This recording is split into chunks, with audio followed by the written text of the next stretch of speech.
Assalamualaikum. Today's topic of discussion is rectum. Rectum terminal part है gastrointestinal tract का और ये मोस्ट डिस्टल सेगमेंट है लार्ज इंटेस्टाइन का। ये शुरू होती है सेगमोइड कोलॉन से और एंड होती है एनल कैनाल पे और इसका मोस्ट इम्पॉर्टेंट फंक्शन है temporary storage and expulsion of faeces.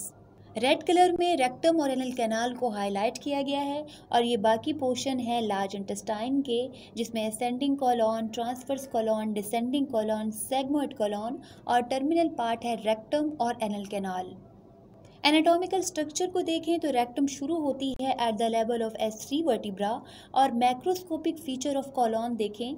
Macroscopic features वो फीचर्स होते हैं जो हम नेकेड आई से देखते हैं और कॉलॉन के कुछ अपने स्पेसिफिक मैक्रोस्कोपिक फीचर्स हैं, जिसमें टीनिया कॉलाई जो कि लॉन्गिट्यूडनल मसल्स होते हैं, होस्ट्रा जो कि सीरीज ऑफ सेगमेंटेशन है और ओमेंटल अपेंडिसीज जो कि पाउचेज हैं पेरिटोनियम के with fat field.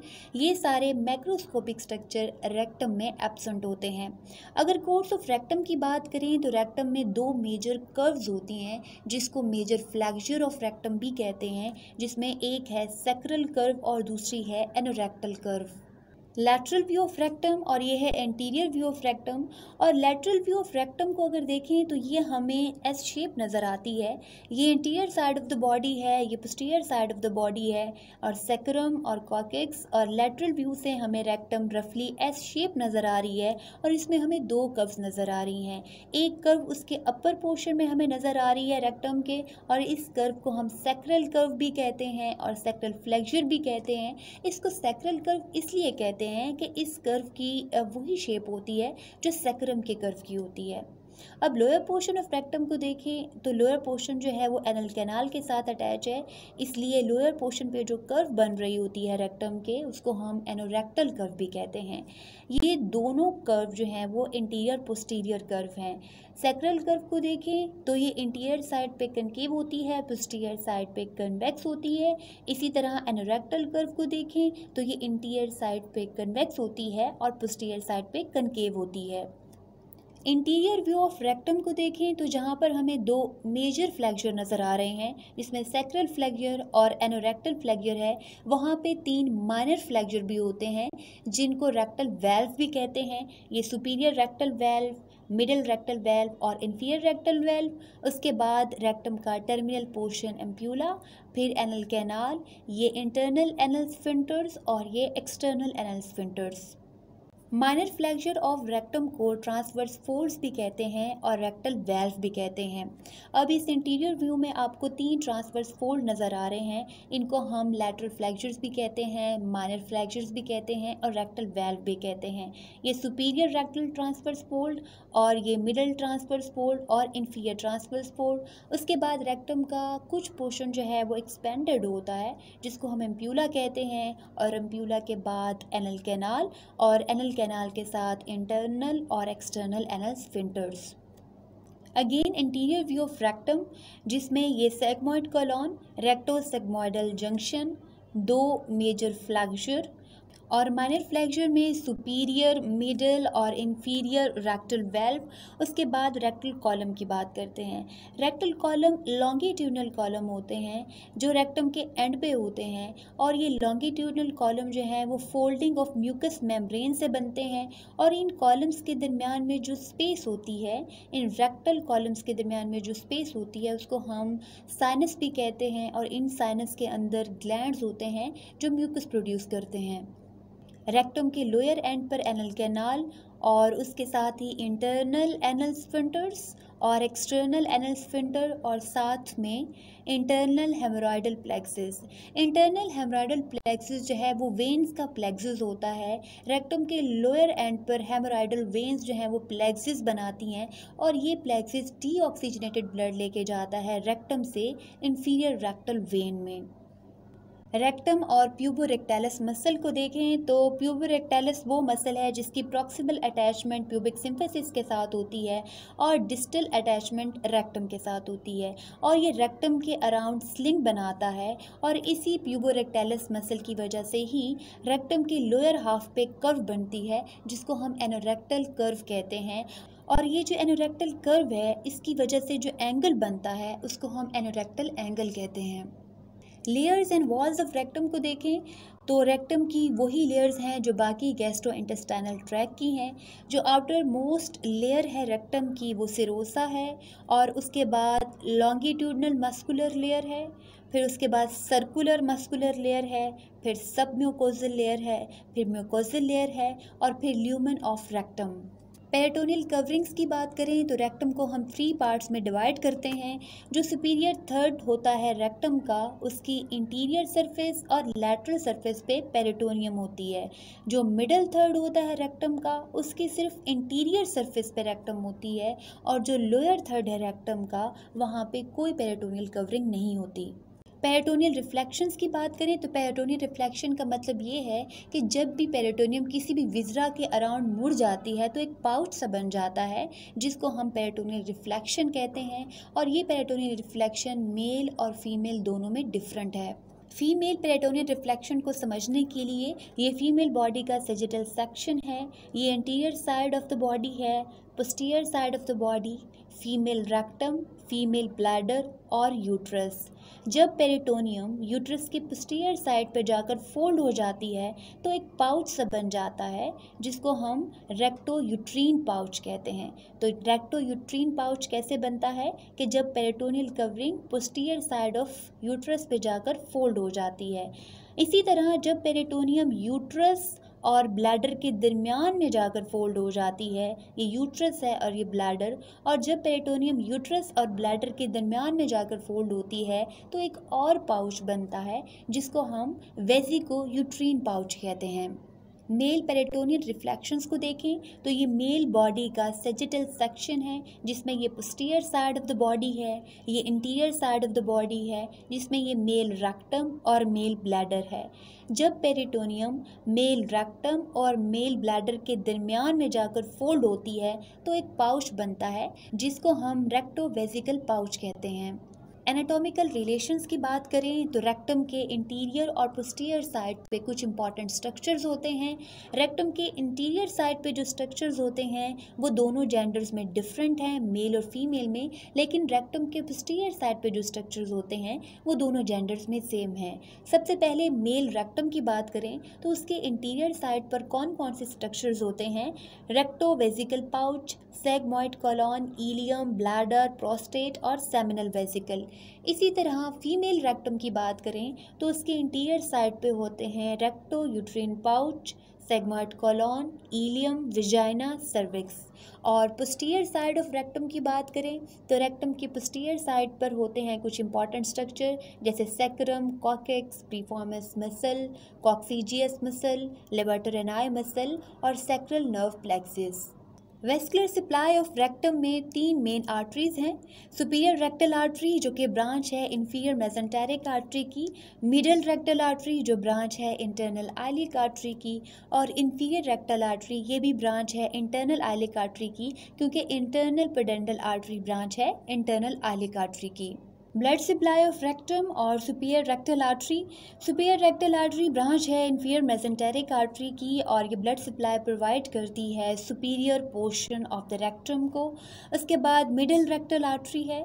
Middle rectal artery branch है इंटरनल आइलिक आर्टरी की, और ये ब्लड सप्लाई प्रोवाइड करती है middle area of the rectum को।